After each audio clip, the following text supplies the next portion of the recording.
looks like the angle hold isn't going to be that solid as Drone comes in and drops a 3K with the Ghost.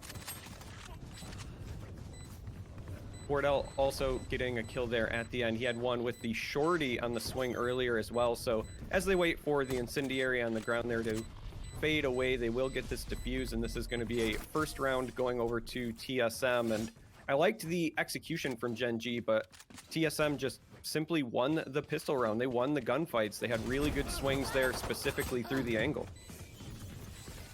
Yeah, I think the intent was there for Gen.G. This is exactly what I want to see out of them in future rounds in terms of strategy. The execution was just a little bit off, and I think even that isn't necessarily fair. I don't think Gen.G's execution was off. I think Drones was so on that they just had no answer for it. Well, now after a flawless round to start for TSM, things are going to be a bit more uphill for Gen.G. Typically, after you lose the pistol round, things are more difficult as your opponents have an edge in that early buy, and the play now appears to be Garage as they enter in this close quarters, but Subroza with the SMG is going to make short work of MkaeL. And Subroza also takes out another, makes that 3-4, really popping off before Hazed finishes it off. And again, easy because of the arms differential there, but Subroza just a monster with that Spectre. Yeah, definitely not what you want to see if you're Gen.G there. You choose to push a close angle into Garage, and it's absolutely punished. You walk headlong into Subroza with an SMG, and he just gets to unload literally his entire clip, landing on targets. The only reason he doesn't drop the ace there is he literally ran out of the bullets to do it with, but we see Hazed trade him out, putting a second on the board for TSM. On the side of Gen.G, we have a full buy now, and on the opposing side, not quite full buys as a couple of players decided to keep the SMGs. Wardell does have that operator ready to use it. Small shields was the sacrifice in order to get it online, but I think he's comfortable with that because we know he is lethal. He loves to take these early picks, likes to play this B area, and as a result, it looks like Gen.G is going to stay away. Yeah, Gen.G playing a really slow sort of passive default here, and it looks like they're finally going to lean a little bit towards A. One of the things that I wanted to segue to based off of what we're looking at in the strat rat is that while yesterday we saw both teams running Omen, they both transitioned over to Brimstone here. What that signals to me is that Gen.G realizes that they need to double down on their offense and they need a lot more explosiveness to their executes, and that's why we're seeing Brimstone. Obviously, Sky Smoke's allowing for the most explosive smokes to go down for an execute, and we'll see how that pans out for them as they'll likely have to utilize it here. So this is the push into A, but Wardell with a double before being answered by player one here, and that's still going to hopefully buy enough time for the rest of TSM to rotate over. Cutler there taking out GMD. The spike is planted, but there's still a numbers advantage in favor of TSM, even after MkaeL picks off Drone, but he does find Subroza as well, and now we have a 2v2.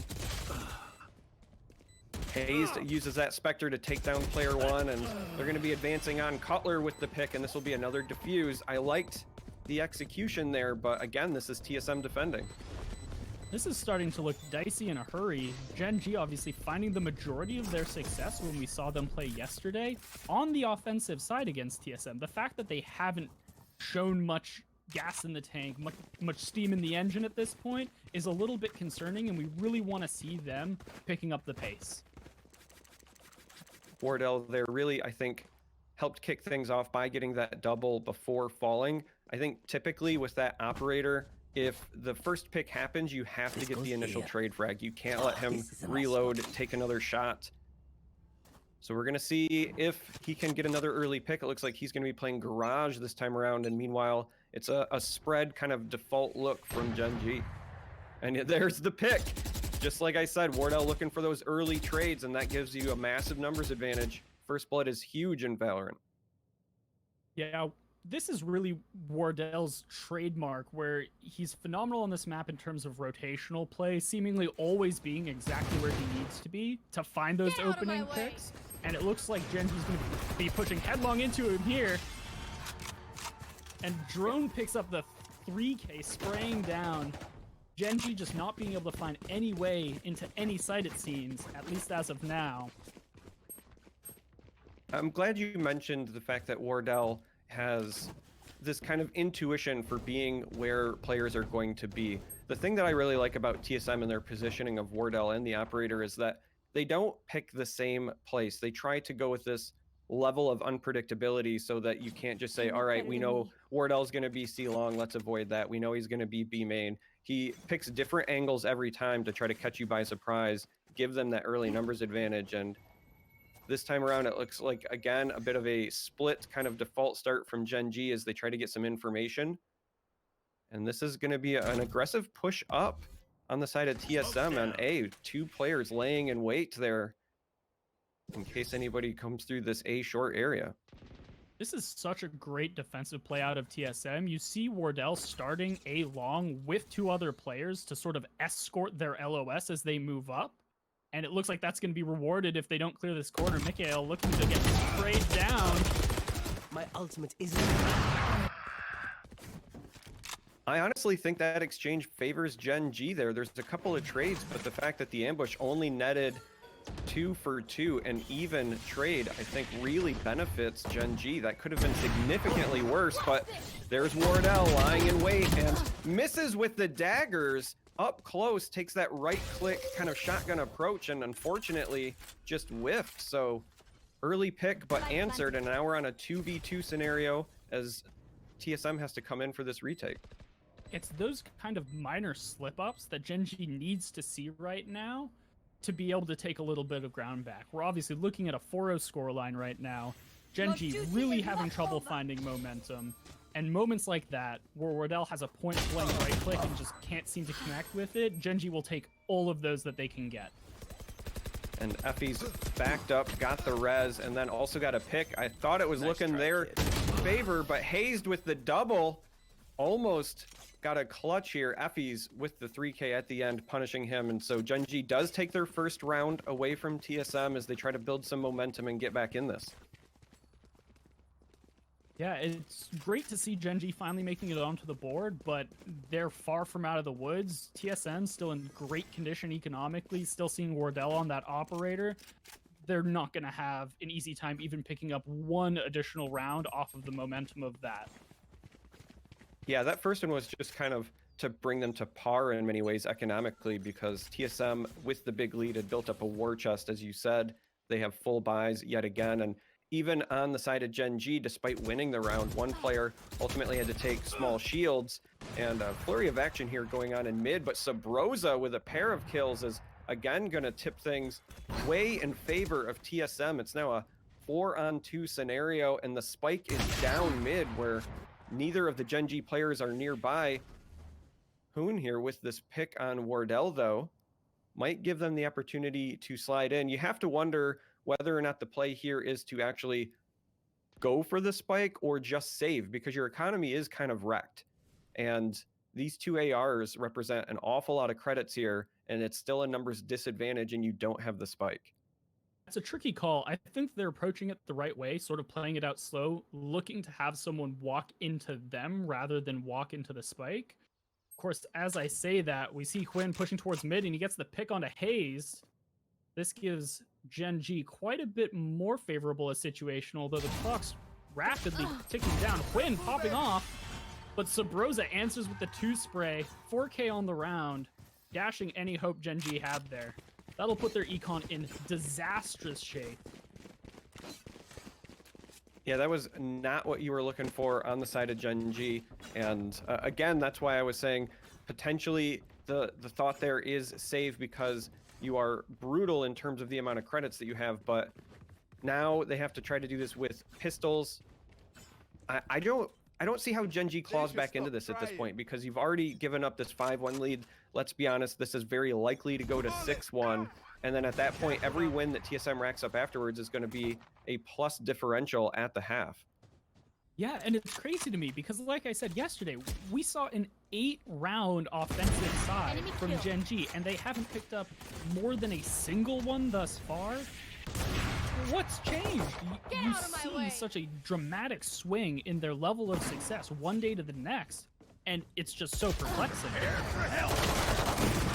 And this is, again, Wardell with a triple kill, 2 kills with that operator, then picks one up with the classic to clean things up. And you ask what changed? Well, it's been a 24 hours, right? So TSM has had a chance to think about what went wrong potentially or what they needed to clean up. And then as I said before, I honestly think TSM is hungry. They do not feel good about that loss they just gave away to Sentinels, and I think they want to get back to that. So I don't know how Gen.G claws their way back into this. They do get a full buy now for the most part. Huynh here with the operator does have the small shields. Very excited to see if they can attempt to use that accurately on offense, maybe counter frag Wardell, but that's a tall task.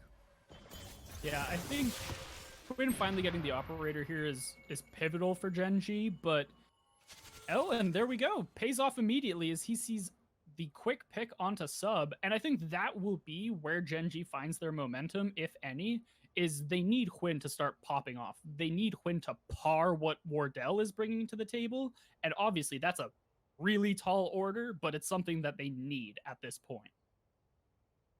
You can see Wardell here looking for the pick, does find it. The Phoenix wall let him know that somebody was home, and he just needed to find him. With the flick coming back, finds another pick on player one. That's 3 picking up one against Huynh as well. Excuse me, Huynh. I keep mispronouncing that because I have my horrible American Midwest accent. I apologize. It's not any disrespect to you, sir, but Wardell evened this out. Despite the early first blood, brought TSM back into this. GM does finally pick off Wardell, and now we're on a 2v2, so evened things up there with that flurry of action.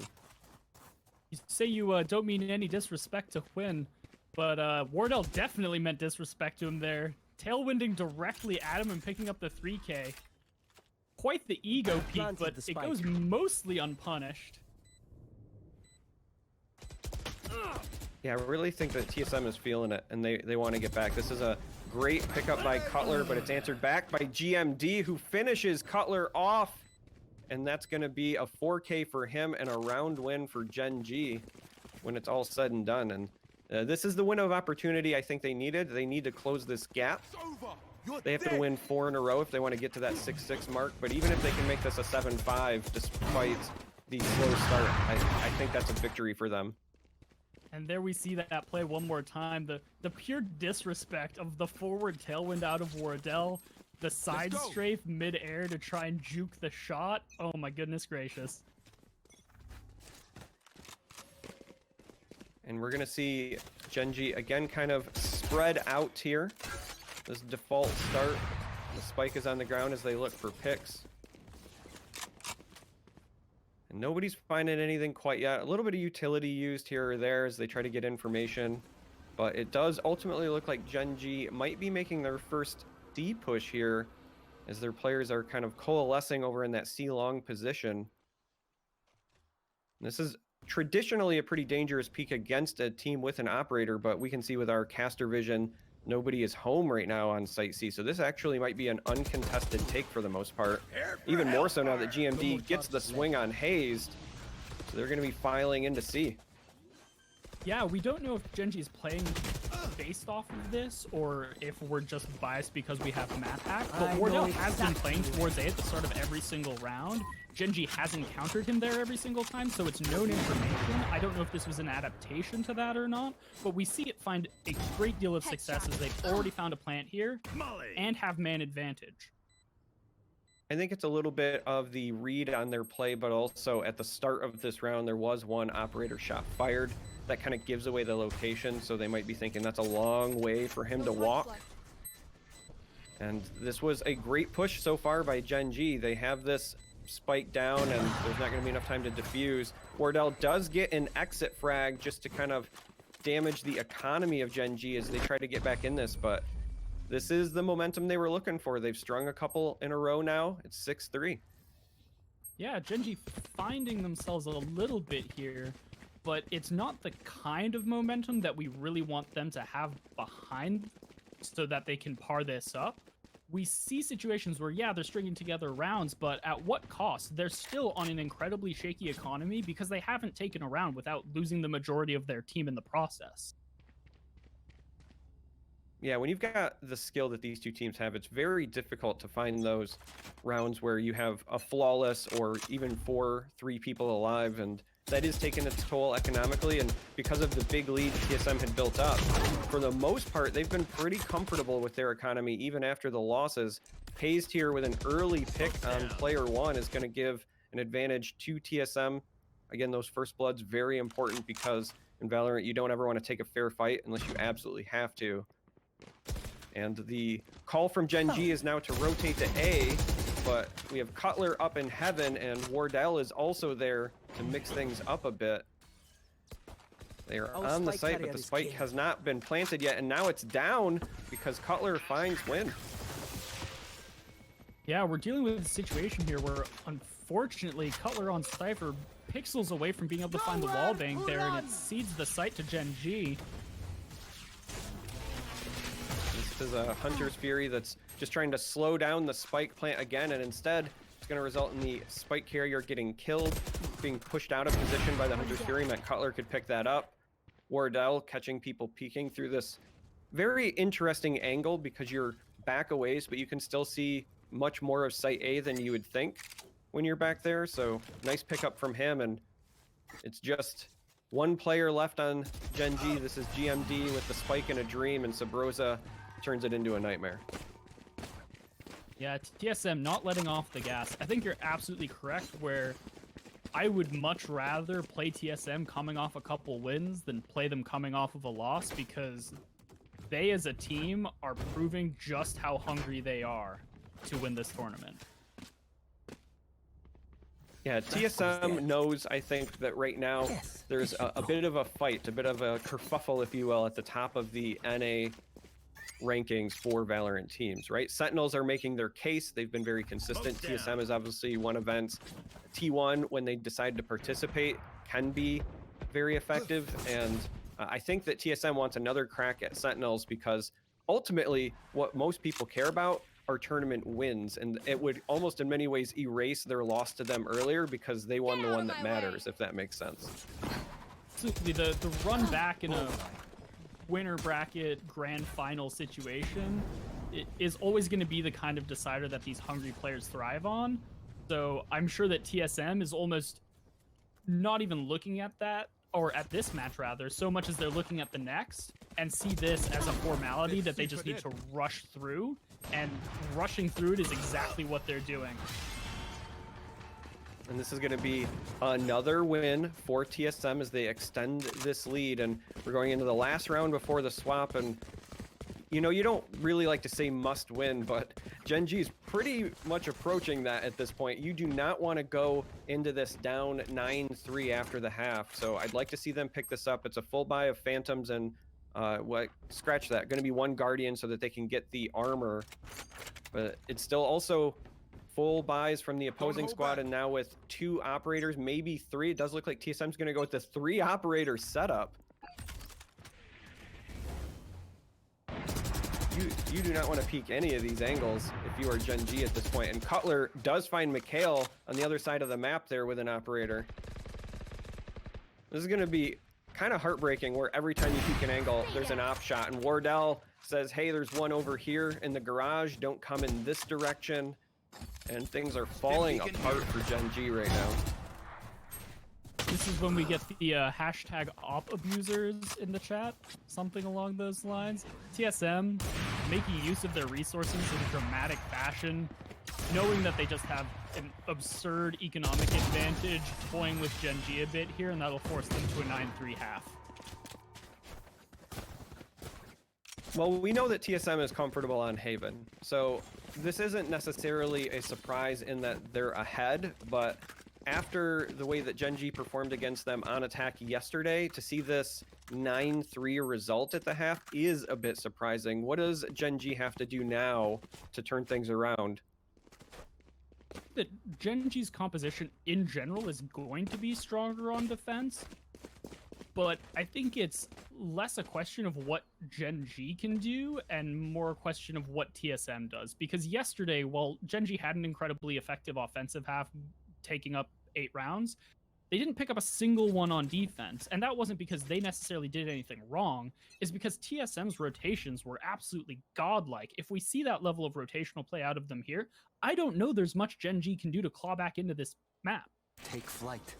Well, it's going to start with this pistol round, and they would like to win this so that they can maybe snowball that economically into another victory and start whittling away at that big lead that TSM mounted. But right now, it's an effortless walk in on B, but they're not going to plant there. They want to take one of these side sites, and they're going to take this kind of 5-man flanking rush onto site A. And Wardell does find a kill with the shorty. Subroza also picking up Effys, and so this is going to be an easy plant for them. And now it's a 3v5 retake scenario. Again, not looking great for Gen.G. An absolutely absurd rotational play. I know I'm a nerd here, and not a lot of people are going to appreciate that, but TSM really just walked up mid, didn't force a plant B despite the fact they had full site control, instead fast flank through connector and take heaven? I mean, come on, this is the kind of reason why Gen.G can't find success on defense on this map. Who is this kind of play? I really like the decision making from TSM to not plant B there, because if you don't see anybody B, if you walk up B and nobody's home, you know they're on the sides. Yes, you can plant, but at that point, you're kind of inviting them to surround you, close in from all directions. So taking that information and saying, if we go to one of the sides, we know they're split up. We've got a huge numbers advantage wherever we go. We can win the fight, get in post-plant positions. Just overall, I love that decision by them. Absolutely phenomenal. It's a testament to the game sense that is accumulated in TSM's roster, how long these guys have been playing together, that they can make those kinds of plays and just show off. And this is going to be them walking into Site C. There is a trade frag there. Effys with the Judge picks one off before what answers. However, that's a long rotation coming all the way from Site A for Gen.G, and if TSM plants this, yes, they do. They will have a bit of a angles advantage, if you will, here as they set up. It is even in terms of numbers. It's 3v3 for this retake, but TSM gets to pick their spots in camp, and it looks like they planted for long. Hazed does find MkaeL as he comes from the defending side, and also gets GMD. So TSM really... Honestly, they're just making this look easy at this point. It's already 11-3. They're 2 wins away from closing out this first map, and they're doing so in impressive fashion. If we see another shutout defense for Gen.G, I don't know how you mentally recover from that. I know that I was the only one on the desk to predict a 2-1, but it's looking pretty bleak. Yeah, and the problem is you go to Ascent after this, and I know that Gen.G is pretty confident on Ascent, but the reality is TSM's no slouch either. I believe they're sporting something close to like an 80% win rate on Ascent themselves. So them being up and still being hungry, and then you're a bit demoralized on the side of Gen.G, that's going to be a really tough Ascent to make, pun intended, if they lose this here. And Effys, not sure if he wanted to ride the wall up or not, but kind of got clipped by the building. That does sometimes happen on stage.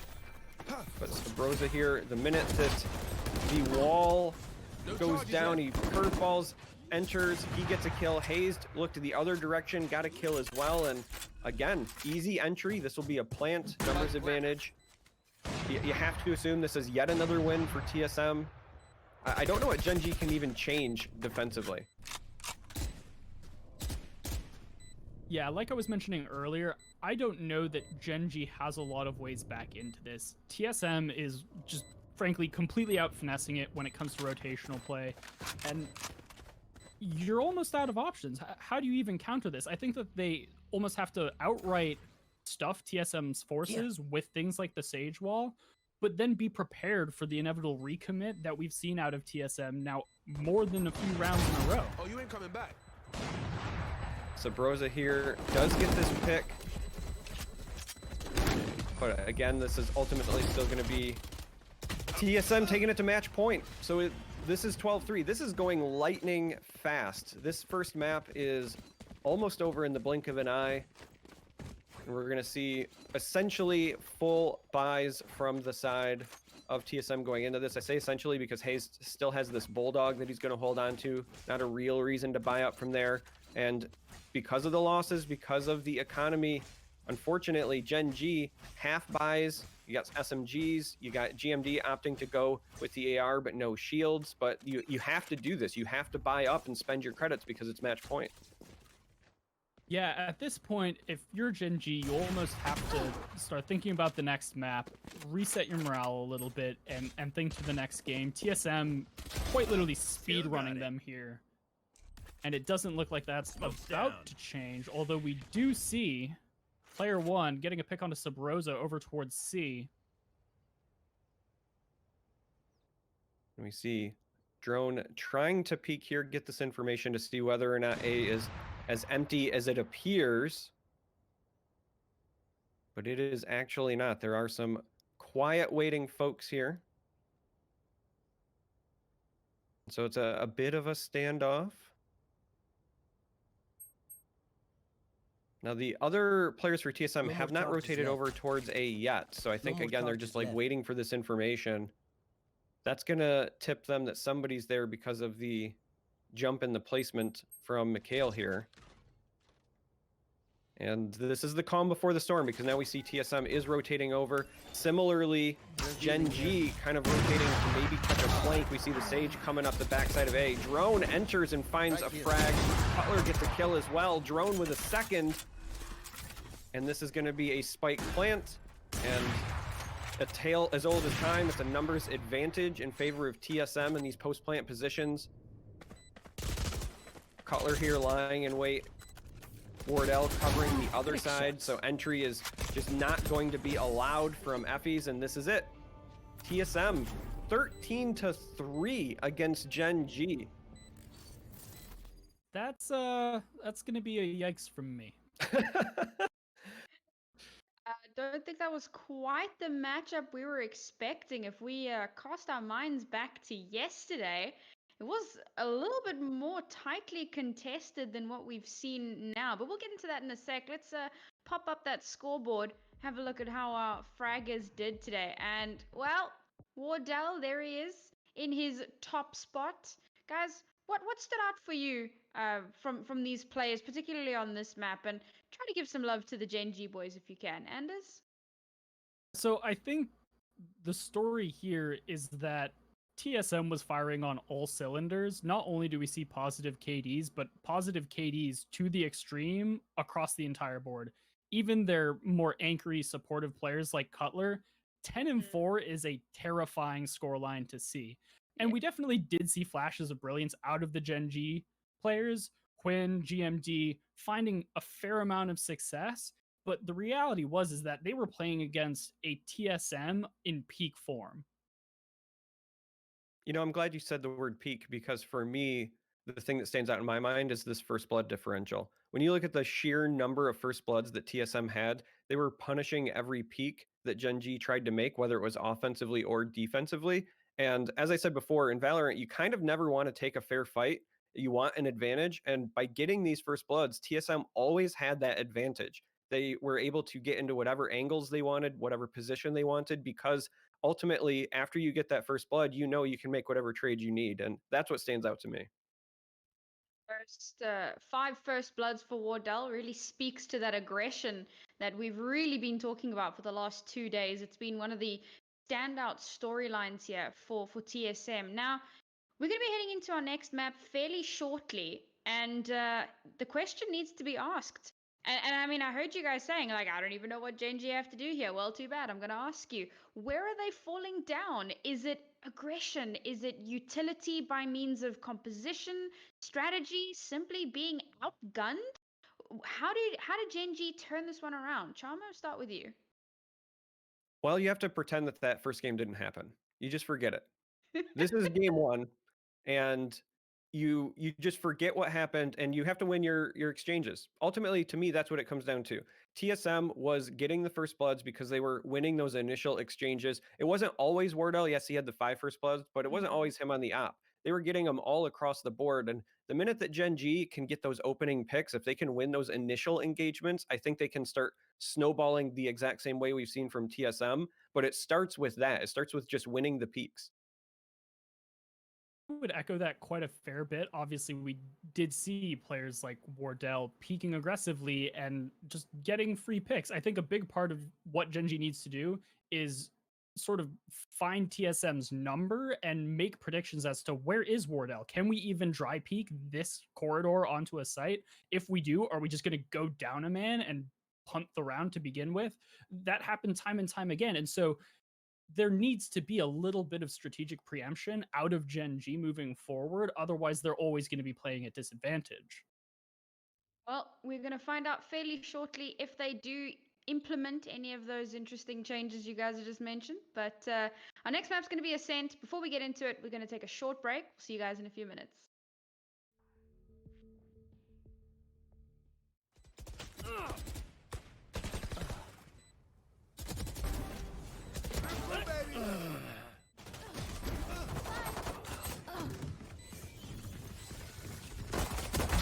Clean. Recon.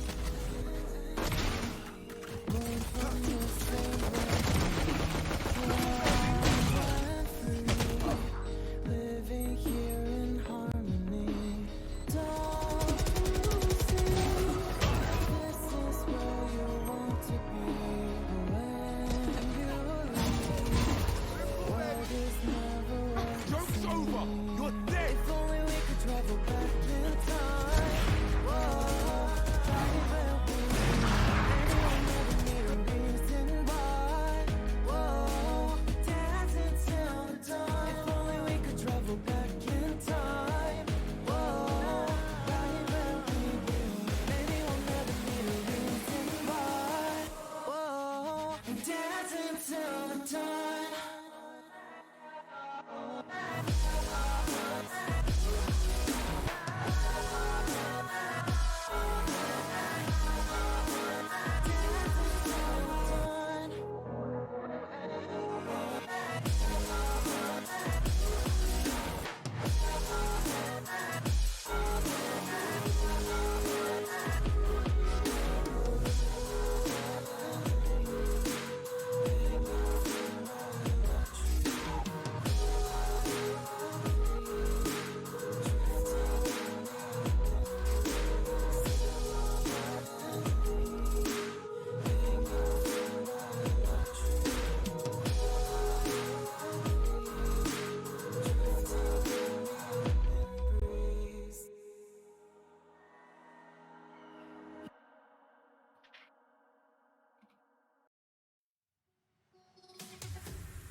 When the lights go down, I've seen hell in you, but you don't care, no, you don't care, no. You just rather watch me fall from a quarter mile. I can see you at the call. Think about it, ring won't tell you what I saw. When you break it off, you'll see who had it all. You had it all.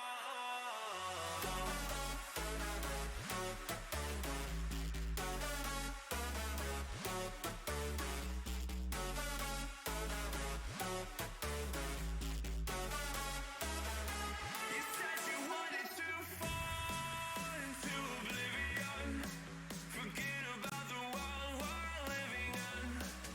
Fall into oblivion, oblivion. Oh, yo, into oblivion.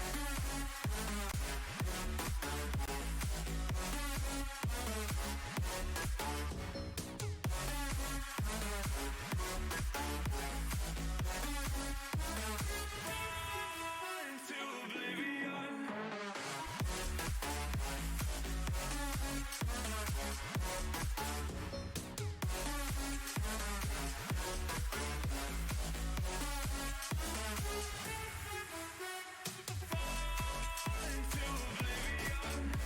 Forget about the world we're living in. Fall into oblivion, oblivion.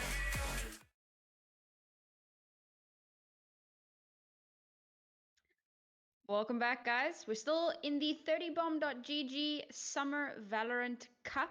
We are in the loser bracket final A very important match here. Winner will get to face Sentinels in the grand final in our next match. The score is currently 1-0 in favor of TSM. Gen.G just not able to show up, not in the fashion that they did yesterday. They weren't able to take a map off of TSM yesterday, but they put up a much stronger fight.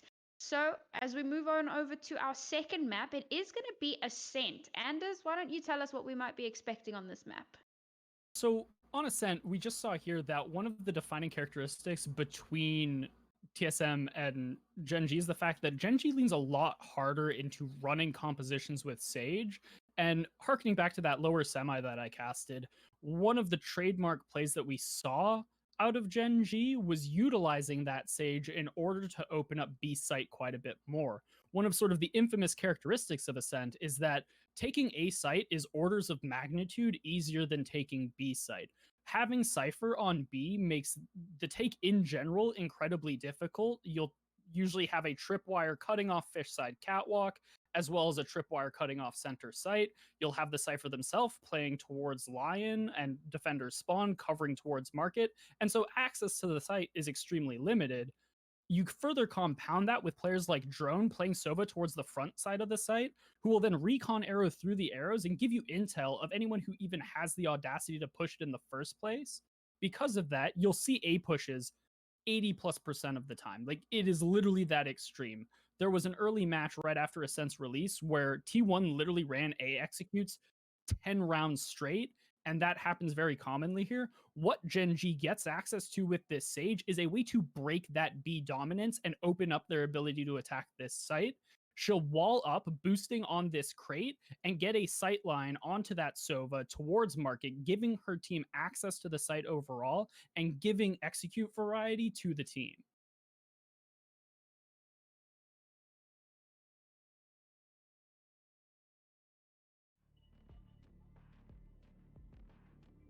And it looks like we're jumping into map just in a moment here.